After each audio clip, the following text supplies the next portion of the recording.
누가복음 8장의 이야기는 네 종류의 땅 이야기부터 시작을 하죠.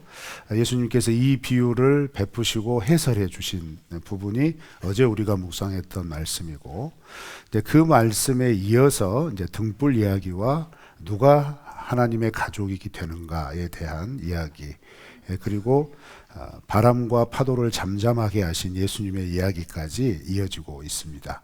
오늘 우리가 읽었던 본문은 세 가지 이야기죠. 등불 비유, 그리고 누가 하나님의 가족인가, 그리고 바람과 파도를 잠잠하게 하신 예수님, 이 세 가지 이야기인데, 얼핏 보면 이 세 가지 이야기가 다 각각의 이야기인 것처럼 보일 수 있습니다. 특별히 네 종류의 땅 이야기부터 등불, 하나님의 가족, 이 이야기가 전혀 다른 이야기처럼 비춰질 수 있지만 그렇지 않습니다. 그 성경책 펼치셨으니까 15절, 그리고 18절, 그리고 21절 한번 쭉 눈으로 살펴보십시오. 거기에 보면 공통되는 동사가 하나가 등장합니다. 물론 개역 개정은 달리 표현될 수도 있지만 어떤 동사일까요? 듣다입니다. 듣다. 그죠? 15절 말씀은 네 종류의 토양에 대한 이야기에서 그 이야기를 결론 짓는 말씀인데, 누구든지 선하고 착한 마음, 바르고 착한 마음으로 말씀을 받으면 그 말씀이 그 열매를 맺힌다 라고 할 때 어떤 표현이 나오냐면, 바르고 착한 마음, 선하고 착한 마음으로 말씀을 듣고 라고 하는 듣다라는 동사가 나옵니다. 그죠? 그리고 18절 말씀, 우리 오늘 본문 말씀이니까 다시 한번 읽어볼까요? 18절입니다. 시작. 그러므로 너희가 어떻게 들을까 스스로 삼가라. 누구든지 있는 자는 받겠고 없는 자는 그 있는 줄로 하는 것까지도 빼앗기리라. 여기에도 무슨 동사가? 듣다, 그죠? 들을까, 듣다라고 하는 말이 등장하고, 21절 한번 읽어보실까요? 21절 시작. 예수께서 대답하여 이르시되 내 어머니와 내 동생들은 곧 하나님의 말씀을 듣고 행하는 이 사람들이라 하십니다. 네, 여기에도 뭐가 등장해요? 듣다라는 동사가 등장합니다. 자, 그러면 네 가지 토양의 종류, 땅의 종류 이야기와 등불 이야기와 하나님의 가족 이야기는 무엇으로 엮여져 있냐면, 하나님의 말씀을 어떻게 들을 것인가에 대한 이야기라는 거예요. 하나님의 말씀을 어떤 마음으로 들을 거냐라는 이야기죠. 그래서 이제 네 가지 종류의 땅 이야기는 좋은 마음으로 들으라 이 말이에요. 그게 좋은 땅이라 이 말이죠. 좋은 마음으로 들으면 그 좋은 마음으로 들은 하나님의 말씀이 열매로 나타난다, 즉 드러난다는 얘기고, 이 네 가지 종류의 땅 이야기를 한층 더 강화시킨 이야기가 등불 이야기죠. 드러난다, 듣고 나타난다 라고 하는 개념이, 등불은 감출 수 없잖아요. 그죠? 등불 딱 켜면 누구든지 위치를 먼저 설명하죠. 뭐 평상 아래나 아니면 상자나 그릇으로 딱 덮지 않지 않냐, 그거 밝히 드러내려고 등불 켜지 않냐 라고 말하면서 드러내지는 말씀이라는 거예요. 드러난 말씀, 그 말씀이다 라는 것을 표현을 하는 거고, 그런데 그렇게 드러난 말씀을 그러면 예수님께서 어떻게 더 강화를 시켰냐면, 달리 강화를 시킨 게 아니라 드러나는 말씀이기 때문에 언제 어디서든지 하나님 나라의 복음을 들은 사람, 하나님 나라의 복음을 받은 사람은 그가 어디에 있든지 이게 드러날 수밖에 없다는 거예요.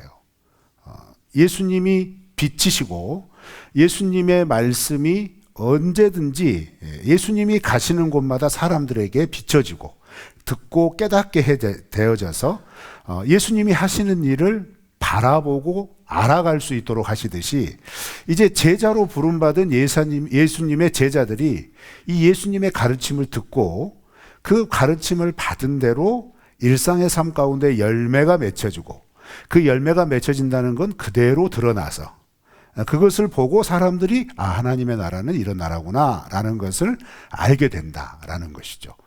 그래서 첫 번째 이야기, 오늘 본문의 첫 번째 이야기의 가장 중요한 주제는 뭐냐면, 말씀을 어떻게 들어야 하느냐의 문제인 거예요. 보이는 것의 이야기가 아니라는 겁니다. 그 1세기 당시에 등불은 아주 조그맣니다. 그 사진을 준비하려다가 안 했어요. 요만합니다. 요만해. 이만한데 이 당시 서민들의 집에는 이 조그마한 등잔이 많아봐야 한두 개 정도밖에 없었대요. 그래서 이제 어떻게 이 등불을 키우냐면요. 밤이 되면 가옥 구조가 2층 구조로 되어 있는데 1층은 대부분 이제 가축들하고 부엌 공간이고 2층이 생활 공간이거든요.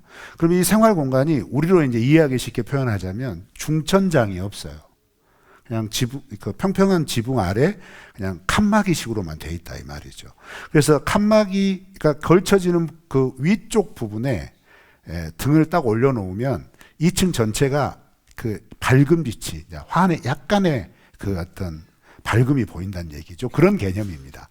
그러나 이제 부자들은 다르죠. 부자들은 귀한 기름을 마음껏 사용할 수 있으니까 이제 그 기름 잔을 어떻게 하냐면 벽에다가 돌출시켜 놓은 기둥과 같은 것, 그 위에다가 높은 곳에 딱 올려놓고 이제 몇 개씩 피우는 거죠. 그래서 그 빛을 통해서 저녁에 도움을 받는 겁니다. 이제 이런 양식이죠. 그러면서 예수님이 어느 집에 들어가서 제자들과 어떤 말씀을 나눌 때, 특별히 이제 앞 본문과 연결해서 다루자면 이 네 가지 토양 비유를 얘기를 하시면서 네 가지 토양 땅에 대한 이야기를 마무리하시고 이어서 이 말씀을 하신 거예요. 누군가의 집에서. 근데 그 집에 등경 위에 등잔이 있고 등불이 있고 그 등불을 바라보면서 그 땅 이야기를 하는 강화된 이야기로 이것을 다시 풀어주신다는 얘기죠. 그 말은 다른 게 아니고 하나님의 말씀을 올바로 들어야 하나님의 말씀이 올바르게 드러난다 라는 의미가 되는 겁니다. 자, 이 이야기는 그럼 왜 하셨을까? 지금 유대인들을 대상으로 예수님께서 하나님 나라 복음을 증거할 때 유대인들이 가지고 있는 가장 큰 장벽이 있습니다. 그거 뭔지 아시겠어요 혹시? 나는 율법을 알고 있어 라는 거예요.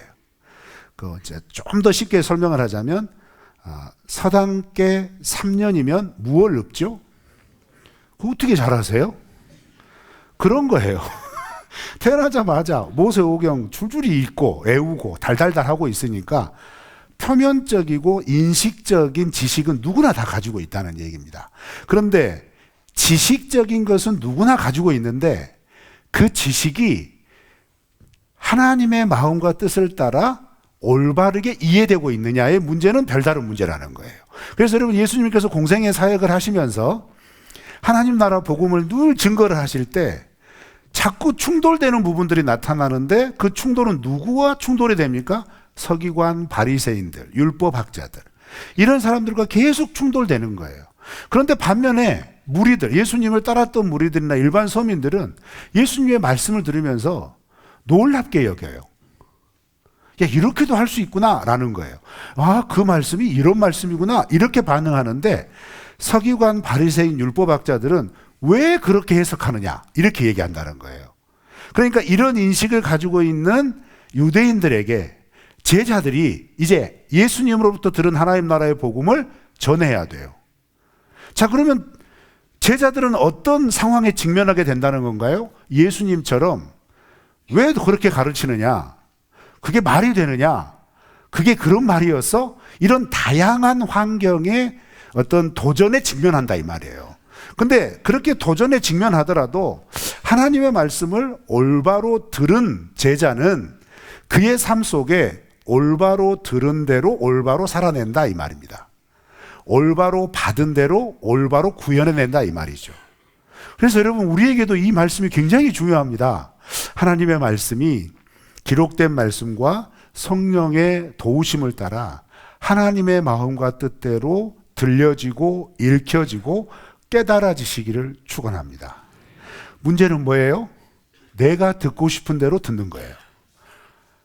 내가 원하는 대로 만들어가는 거예요. 오랫동안 그렇게 해왔으니까 이건 이런 거야. 그래서 성경에 아니 원래 기록된 말씀의 의도는 그게 아니에요. 이런 상황 가운데 하나님이 이렇게 주신 말씀이에요 라고 말해도 내가 태어나서 지금까지 예수님을 믿으면서 그런 전통과 관습과 문화의 인습 안에서 내가 이해하고 있는 것을 바꿀 생각이 없다 이 말이에요. 그러면 어떻게 될까요? 그렇게 고집하고 있는 것이 나는 하나님의 말씀을 믿는다고 하지만 그 말씀대로 살아간다고 자부하면서 붙잡고 살아가지만 그의 삶 속에서는 뭐가 나타나는 거예요? 성경에 기록된 하나님의 말씀이 아니라 내게 익숙하고 내가 편리하고 내가 편안한 내가 좋아하는 전통이 나타난다 이 말이에요. 지금 우리 한국교회의 문제가 그런 문제 아닐까요? 지금 우리 안에 하나님의 말씀을 제대로 듣지 못함으로 인해서 왜곡된 하나님의 말씀으로 포장된 것을 그대로 들어서 그것이 마치 하나님의 말씀인 것처럼 받아들여서 삶 속에 그대로 나타나는 모습들이 충돌되어 나타나는 현상들이 우리 주위에 지금 일어나고 있는 모습 아닐까요?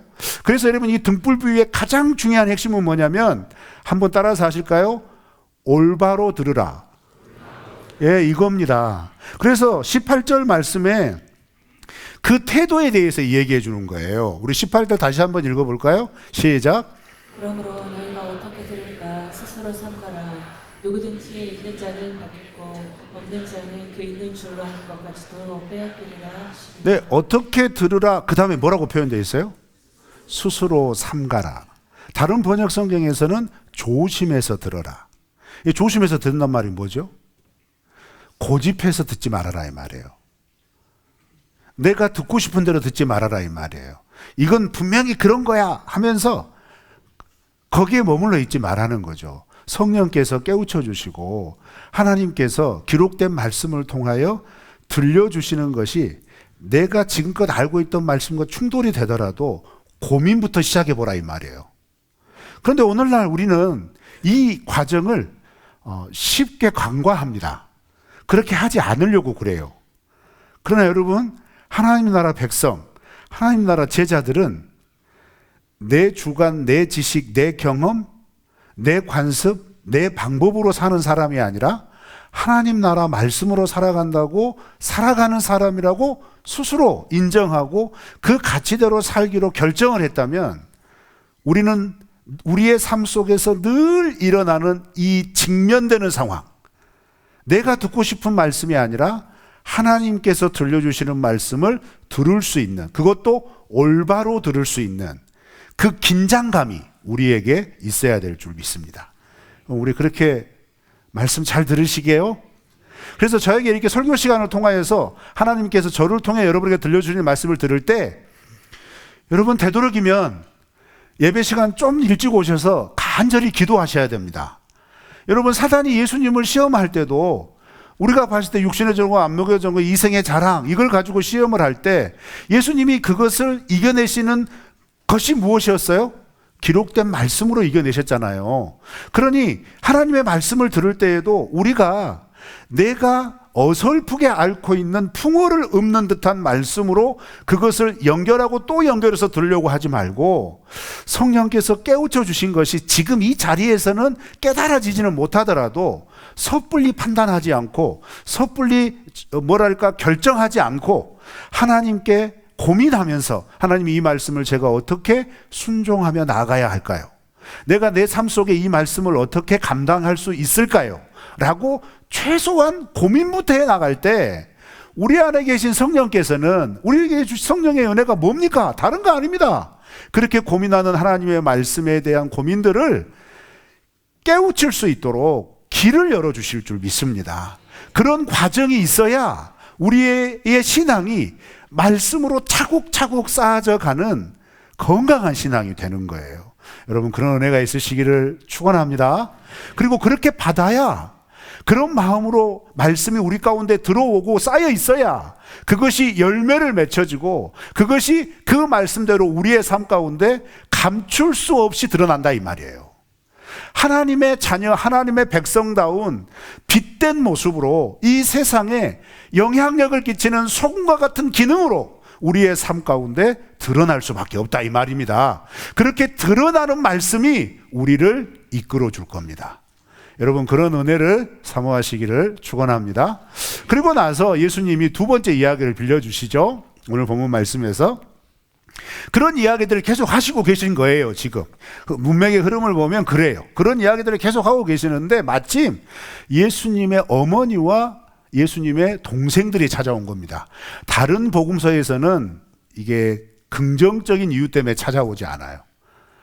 부정적인 이유 때문에 찾아와요. 어떤 사람들이 가족에게 가가지고 예수 어머니, 지금 예수가 갈릴리에서 뭐하고 다니는지 알아요? 그러면서 이제 잘못된 얘기들을 하는 거죠. 귀신 쫓아낸대요. 그런데 그 귀신 쫓아내는 이야기들을 어느 마을에 그 유명한 율법학자 계시잖아요. 아니 예루살렘에서 오신 그 바리새인 어떤 분이 말하기를 그거 귀신의 왕이니까 그렇게 하는 거다, 이런 말 한대요. 너무 걱정되지 않아요? 게다가 나사렛 회당에서 무슨 일이 있었죠? 나사렛 주민들이 쟤 요셉 아들 아니냐, 그런데 제가 지금 무슨 말 하는 거냐, 그러면서 심지어 예수님을 죽이려고 했잖아요. 그러니까 그 얘기를 전해주니까 어머니 마음이 어쩌겠어요? 마리아 마음이. 그리고 그 이야기를 듣는 형제들의 마음은 어떠겠어요? 창피한 거죠. 뭔가 이거 예수님이 뭔가 좀 짐이 된다는 느낌이 든 거. 그래서 제발 그 짓 좀 하지 말아라 하면서 찾아온 거예요. 그 좀 말 좀 하려고. 그죠? 근데 누가는 이런 상황을 언급하지 않습니다. 이런 상황을 언급하지 않고 단지 찾아왔다, 이 이야기만 하는데, 그렇게 찾아온 상황에 찾아왔더니 예수님이 무리에 둘러싸여가지고 예수님께 가까이 나갈 수 없는 거예요, 어머니와 형제들이. 그러니까 그렇게 이렇게 쭈뼛쭈뼛하고 있으니까 마침 어머니와 형제들을 알아보는 어떤 사람이 예수님께 가가지고 밖에 어머니가 와 있습니다, 밖에 그 형제들이 와 있습니다, 이렇게 얘기하니까 이 말씀들을 막 나누고 있다가 그 말을 딱 받자마자 누가 내 어머니고 누가 내 형제냐, 그러면서 21절 다 같이 읽어볼까요? 시작. 예수께서 대답하여 이르시되 내 어머니와 내 동생들은 곧 하나님의 말씀을 듣고 행하는 이 사람들이라 하시니라. 아멘. 자, 그래서 이제 다른 복음서를 통틀어서 이런 구절을 설명할 때 예전에 어떤 목사님들은 예수님을 잘 믿는 과정에서 생길 수 있는 이 가족 간의 불화의 문제, 이것에 대해서 조금 부정적으로 얘기하시는 분들이 많았잖아요. 근데 이 말씀의 초점은 그런 게 아니에요. 그게 아니고 무엇이 초점이냐면 역시 하나님의 말씀을 듣고 행하는 것이 초점이에요. 인정하지 않고 믿음의 길 함께 걷지 않는 사람들, 같이 못 갈 사람, 이런 거 아니라고요. 아니, 예를 들자면 그런 거잖아요. 예수님께서 십자가에 못 박혀 매달리시고 죽기 직전에 골고다에서 그 십자가에 매달려 계실 때 그 밑에는 마리아를 비롯하여서 여인들이 있었고 또 예수님의 제자 중 누가 있었어요? 요한이 있었잖아요. 그때 요한에게 무슨 부탁하죠? 어떻게 그렇게 잘하세요? 그 부탁하잖아요. 그럼 이 부탁만으로도 지금 이 본문에서 말하는 누가 우리 가족이냐, 나를 이렇게 배척하고 나에게 불평하고 나를 뭐라고 이렇게 나를 잘 알지 못해가지고 와서 나를 데리고 가려고 하는 저 사람도 우리 그거 다 아니다, 이 말이 아니라는 거예요. 이 말이 아니라고요. 그렇게 온 가족들을 빗대어가지고 그래, 하나님 나라 제자들, 그렇게 제자들에서 한 공동체 된 우리들은 그럼 어떻게 사는 것이 하나님의 가족이고 어떻게 사는 것이 하나님 나라 공동체 하늘 가족의 정체성이냐, 이 얘기 하시는 거예요. 그 상황을 빗대어서 진짜 하나님 나라 공동체는 뭘까, 하늘 가족은 뭘까, 이 얘기 하시는 거예요. 그러니까 예수님은 뭐라고 결론을 지시냐는 거예요. 정말 하늘 가족, 하나님 나라 공동체는 하나님의 말씀을 듣고 행하는 사람들이다. 여러분 하나님의 가족 맞으시죠? 이렇게 아멘 하셨다면 그 삶이 뭐여야 된다는 거예요? 말씀을 듣고 행하는 삶이어야 한다는 거죠. 그렇게 되시기를 축원합니다. 자, 그러면 중요한 게 있어요. 듣다라고 하는 문화적인 배경입니다. 우리 한국 사회에서 듣다라고 하는 건 그냥 듣는 거예요. 나 잘 들었어, 알았어, 끝나는 거죠. 그죠? 근데 유대 사회에서의 듣다라고 하는 말은 행동이 함께 가는 겁니다.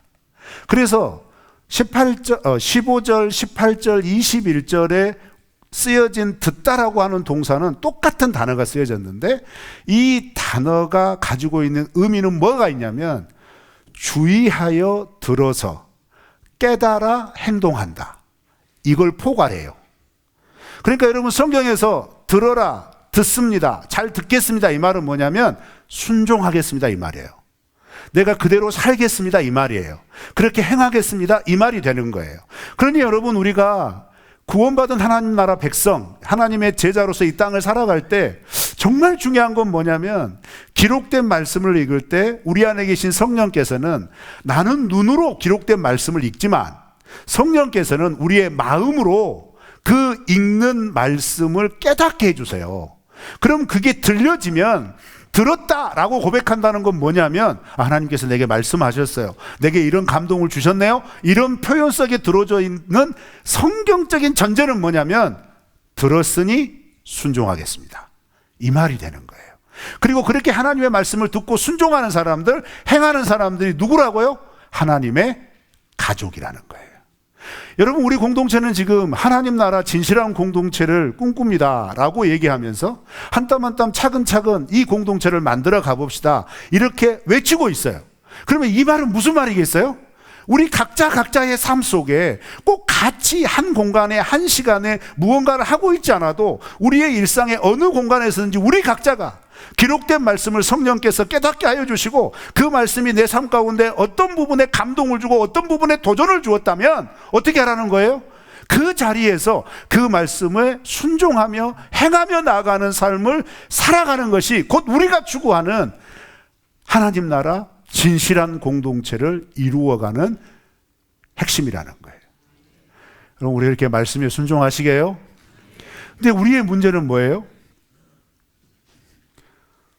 한국식으로 이걸 들어요. 그래서 아유 목사님 오늘 설교 잘 들었습니다. 끝. 아유 오늘 그 말씀 제가 잘 깨달았네요.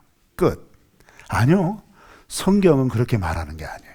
성경은 잘 들었다는 얘기는 뭐냐면 아 목사님 제가 오늘 말씀을 듣다가 그 말씀해 주신 그 부분이 제 마음에 이렇게 도전이 됐습니다. 그리고 내 삶의 어떤 부분이 생각이 났고 그것에 제가 하나님이 이 부분에 대해서 어떻게 하라고 하시는구나 라는 도전을 받았습니다. 제가 한번 그렇게 해보겠습니다. 이거예요. 이게 하나님과의 인격적인 관계고 진실한 관계인 겁니다. 여러분 그런 은혜가 있으시기를 축원합니다.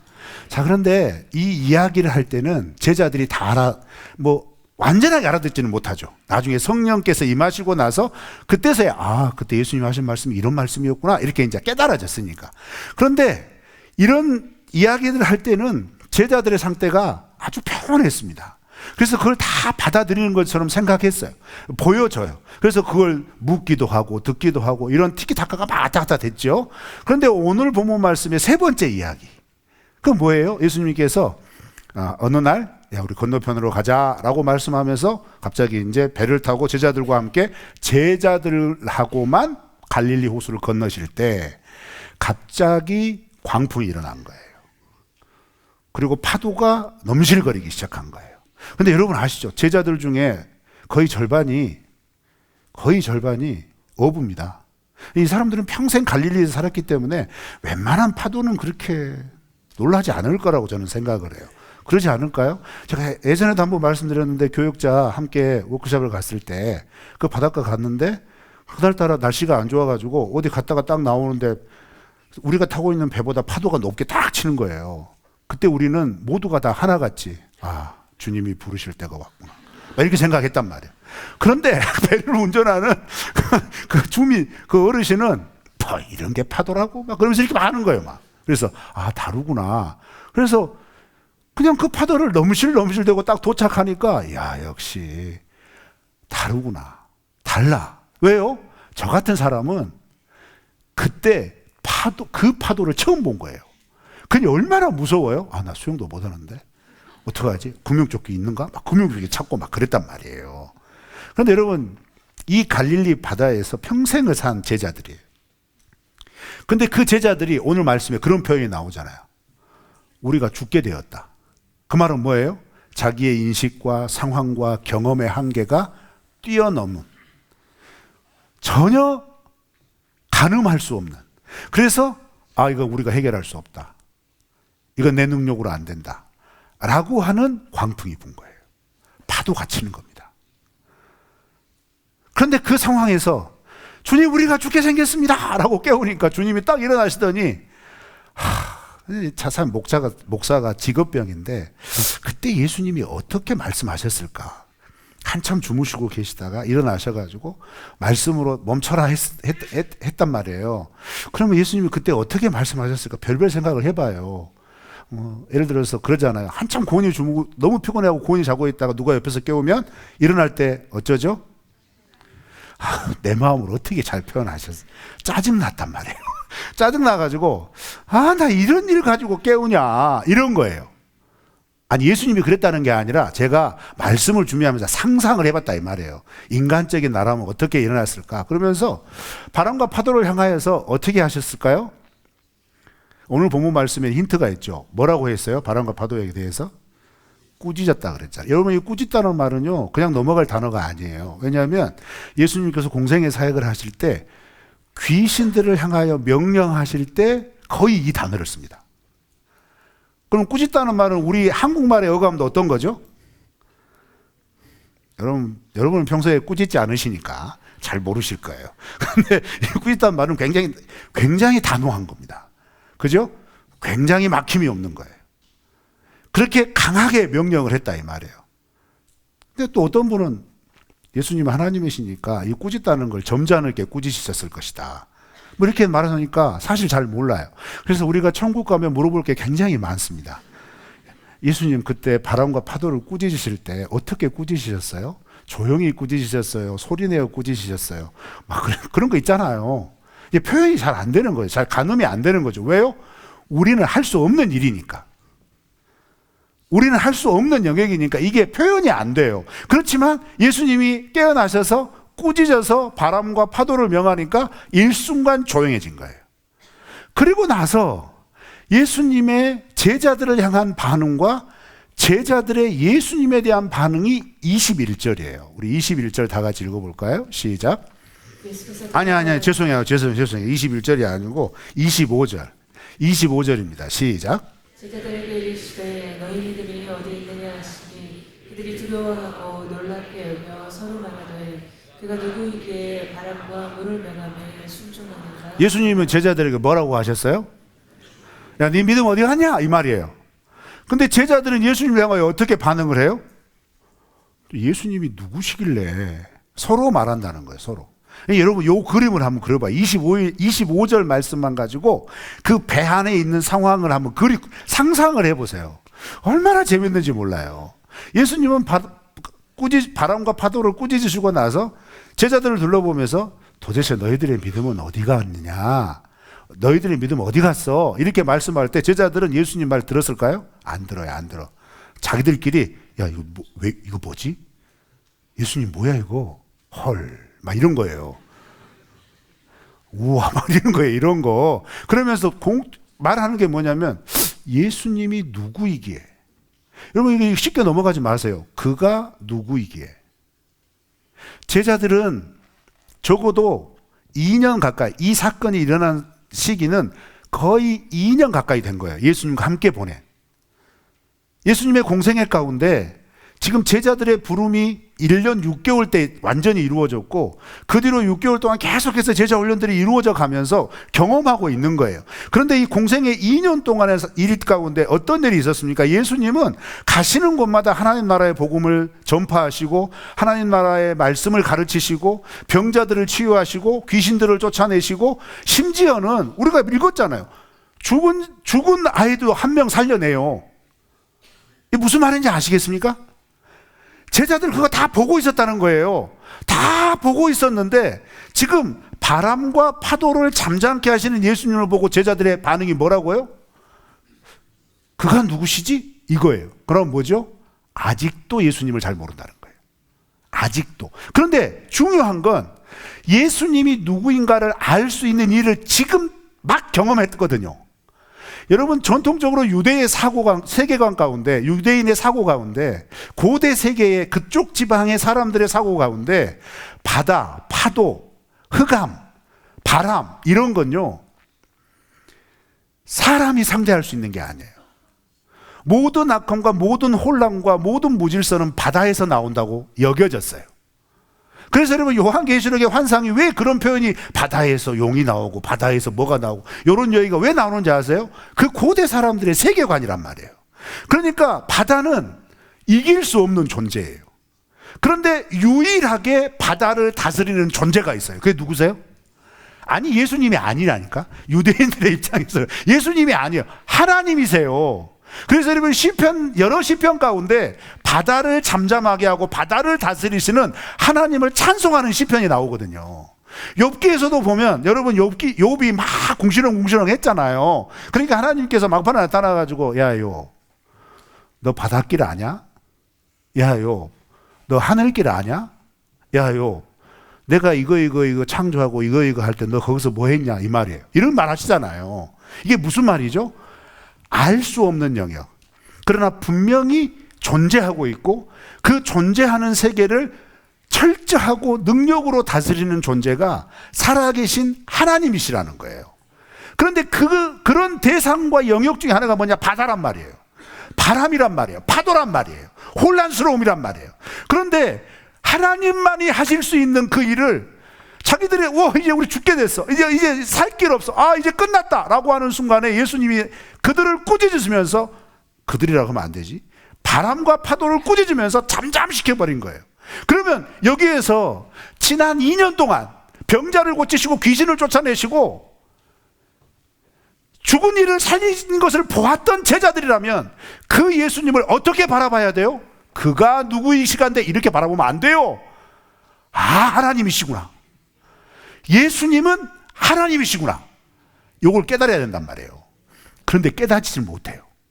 그걸 믿지를 못해요. 그러니까 예수님께서 너희 믿음이 어디 갔느냐, 요거 말씀하신 거예요. 그런데 여러분, 이 상황은 우리에게도 있어요. 현상만 보고 이게 믿음이다 라고 했던 것들이 현상이 깨지는 순간 우리는 어때요? 좌절해요. 무너져요. 못 믿어요. 그렇죠. 제자들도 마찬가지예요. 분명히 자기들이 보아왔어요. 도대체 구세주가 아니면, 그리스도가 아니면 일어날 수 없는 일을 경험했어요. 그런데 바람과 파도를 잠잠케 하신 것은 메시아를 넘어선 하나님만이 하실 수 있는 일이거든요. 그러니까 자기의 눈에 보았던 것, 인식으로 이해했던 것, 그 한계에서 뛰어넘어가지를 못해요. 자기들이 직접 보고 있으면서도 이게 뭐지? 이게 뭐라고 해야 되지? 라고 하면서 그 예수님에 대한 인식이 바뀌지를 못해요. 그러니까 예수님께서, 그럼 지금까지 내가 너희들한테 보여줬던 이게 뭐냐? 너희들한테 들려줬고 너희들한테 가르쳐줬고 너희들 앞에 생하였던 이 놀라운 치유와 회복과 생명의 역사는 뭐란 말이냐? 그것도 하나님이 아니시면 할 수 없는 일인데, 그러면 지금까지 너희들은 나를 어떻게 믿었느냐 이 말이에요. 그냥 단순히 기적을 행하는 특별한 존재? 그걸로만 머물고 있다는 얘기죠. 여러분, 혹시 우리가 그러지 않습니까? 살아계신 하나님을 믿는데 내 눈에 보이고 내 지식에 이해되고 내 마음에 동의되면 믿겠습니다. 여러분, 이거 믿음 아닙니다. 그건 믿음이 될 수 없어요. 그런 믿음이 될 수 없는 상황에 살고 있다가 어느 날 열심히 기도했고 간절히 기도했고 뭔가를 찾으면서 매달렸는데 그것이 전혀 통하지 않고 그것이 전혀 구현되지 않는 절망스러운 상황에 딱 직면을 해요. 그 상황 속에 우리가 딱 들어가 버렸어요. 그랬을 때 우리의 마음이 어떠죠? 하나님 믿는 믿음 속절없이 무너집니다. 여러분, 그렇더라고요. 주님 믿습니다. 주님 저를 붙잡아 주실 줄 믿습니다. 주님 이렇게 해 주실 걸 믿습니다. 믿습니다. 했지만 그런 내가 바라고 원했던 상황을 뛰어넘는 더 절망스럽고 더 감당하기 힘든 인생의 파도가 몰아치고 바람이 폭풍이 우리를 엄습해 왔을 때 이게 뭔가 여망이 없고 소망이 없다, 가능성이 없다, 그냥 무너져 내버리더라고요. 그래서 예수님이 그걸 지금 붙잡는 거예요. 그거 믿음 아니다. 너희들이 가고 싶고 너희들이 보고 싶고 너희들이 원하는 거 그리고 그거 믿습니다 라고 그 그림대로 믿는 거, 그거 믿음 아니다. 믿음은 뭐냐? 기록된 말씀이, 그 기록된 말씀으로 행하시는 하나님이 그렇게 행하는 과정 가운데 이런 도전이 일어날 수 있단 말이에요. 인간적으로 도저히 될 수 없는 상황에 직면할 수 있단 말이에요. 도무지 가능성이 없고 상식적으로 통할 수 없고 우리의 능력으로 감당할 수 없는 바람이 몰아치고 파도가 몰아치는데, 그러면 보통의 사람들, 하나님을 알지 못하는 사람들은 마음이 무너져가지고 좌절하고 거기에서 끝나는 절망의 순간을 경험하겠지만, 하나님의 사람, 하나님의 백성, 하나님의 제자들은 그렇게 무너질 수 있는 상황 가운데서 기록된 말씀이 생각나고, 그렇게 말씀하셨다면 하나님께서 그 말씀으로 우리를 지켜주실 것을 마음속에 평안으로 누릴 수 있는 사람, 여러분, 그게 믿음인 줄 믿습니다. 그 믿음이 우리에게 필요해요. 근데 그 믿음은 어떻게 우리 가운데 들어올 수 있냐고요? 잘 들으셔야 한다고요. 올바로 들으셔야 한다고요. 그리고 들었으면 어떻게 해요? 행해야죠. 그러니까 지금 이 배 타고 건너가는 이 사건은 어떻게 보면 제자들이 그렇게 들었던 말씀, 좋은 마음으로 들었고 믿음으로 행하면 좋은 열매 맺히고 드러나는, 빛으로 드러나는 그런 말씀 다 들었단 말이에요. 하나님의 말씀을 듣고 행하는 자가 하나님의 가족이다, 이런 말도 다 들었단 말이에요. 그거 들을 때는 다 평안했어요. 평탄했어요.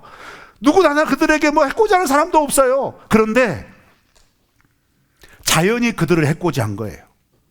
바람과 파도가 시험한 겁니다. 그렇게 하나님의 말씀 믿느냐 이 말이에요. 그 말씀이 그렇게 우리를 이끌어 주실 것을 더 강력하게 붙잡고 있느냐. 그런데 제자들은 바람과 파도에 무너져 버린 거예요. 근데 이 일은 언제 또 일어난가요? 예수님이 십자가의 고난과 죽음과 골고다에서 돌아가실 때 똑같이 일어나요. 2번 실패한 겁니다, 제자들. 그죠? 근데 예수님께서 하나님 보좌 우편으로 가시고 보내주신 성령이 그들 가운데 임하니까 사도행전서부터는 이 상황이 역전이 되기 시작하죠. 그래서 어떻게 해요? 다시는 도망가지 않습니다. 다시는 무너지지 않습니다. 이유가 뭘까요? 올바로 들은 말씀, 성령께서 깨우쳐 주신 말씀, 그 말씀이 대제사장들 앞에 당당하게 서게 해요. 성령이 임하기 전에는 다락방 속에 숨어있던 제자들이 성령이 임하니까 성전 앞으로 달려가요. 성전 광장에서 외쳐요. 대제사장들이 붙잡으려고 와도 두려워하지 않아요. 어떻게 된 겁니까? 기록된 말씀, 들려준 말씀, 그 말씀을 깨워주시는 성령의 은혜가 그 이전과 다른 제자들의 모습으로 서 있게 만든 겁니다. 사랑하는 성도 여러분, 우리 그렇게 믿음으로 살아가시기를 축원합니다. 우리를 무너뜨리는 파도, 바람, 엄습할 때 있을 거예요. 상황이 그럴 때가 있을 거예요. 그런데 기억하세요. 우리 안에 말씀이 있습니다. 이 말씀이 능력되게 하시는 살아계신 성령 하나님이 우리 가운데 계십니다. 그거 믿고 우리 믿음으로 말씀 가운데 든든히 서 나가시기를 주의 이름으로 축원합니다.